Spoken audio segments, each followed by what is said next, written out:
কত সুন্দর আলোক উজ্জ্বল দুপুর, কত সুন্দর সকাল। সুবহানাল্লাহ পড়েন। হতাশ হবার কোনো কারণ নাই। আপনার আল্লাহ আপনার সাথে আছে না নাই? আপনি আপনারা যত ভালোবাসেন তার চেয়েও আপনারা বেশি ভালোবাসে কে? আপনার বাবা মা আপনারা যত মায়া করে তার চেয়েও আপনারা বেশি মায়া করে কে? আল্লাহ বললেন ওয়াদ-দুহা,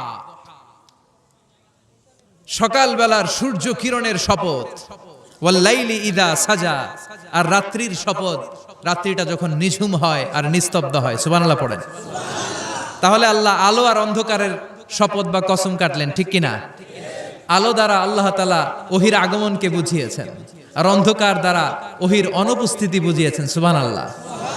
আল্লাহ বুঝাতে চাইলেন, নবী আমি আপনার উপর রাগ করি নাই, আমি আপনারে ভুলে যাই নাই, যেমনটা কাফির মুশরিকের বাচ্চারা বলে। আমি আপনারে ছেড়ে দেই নাই, আমি আপনার উপর অসন্তুষ্ট হই নাই। সব সময় যদি সূর্যের আলো থাকে, রাত্রে ঘুমাইতে পারবেন? ধরেন 365 দিনই খালি আলো আর আলো, খালি সূর্যের আলো, রাত আর নাই, ভাল লাগবে?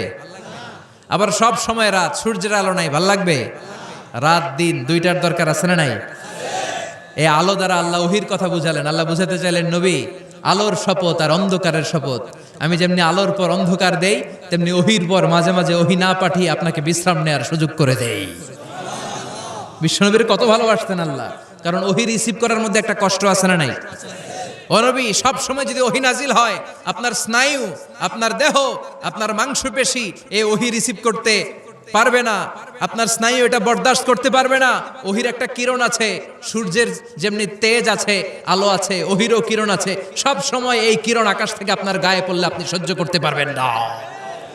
তেমনি আলোর পরে যেমনি আধারের দরকার, কিছুদিন ওহি আসার পরে ওহি বন্ধও থাকার দরকার আছে না নাই? সুবহানাল্লাহ পড়েন। বিশ্বনবীর আরামের জন্য আল্লাহ ওহি বন্ধ করে দিলেন। আল্লাহু আকবার। কারণ সব সময় ওহি আসাটা ভালো না। সব সময় হয়ে আসলে বিশ্বনবী সহ্য করতে পারতেন না। কারণ মা আয়েশা বলতেন, শীতের রাতে যখন বিশ্বনবীর উপর ওহি নাজিল হতো, ওহির প্রেসারে বিশ্বনবীর গলার দাড়ি দিয়ে ঘাম ঝরে ঝরে পড়তো। আমরা তো মাগনা কোরআন পাইছি, কোনো কষ্ট করা লাগে নাই, কোনো পরীক্ষা করা লাগে নাই। বিশ্বনবী যখন কোরআন রিসিভ করতেন, মিসলা সলসলাতিল জারাস, বুখারীর বর্ণনা, ঘন্টার ধ্বনির ন্যায় দপ্তরি যখন হাই স্কুলের ছুটি দেওয়ার জন্য ধমধম করে ঘন্টা বাজায়, এর কাছে যে কান লাগিয়ে দাঁড়িয়ে থাকা যায়, যেরকম বিকট আওয়াজ হয় এরকম আওয়াজে ওহি আসতো।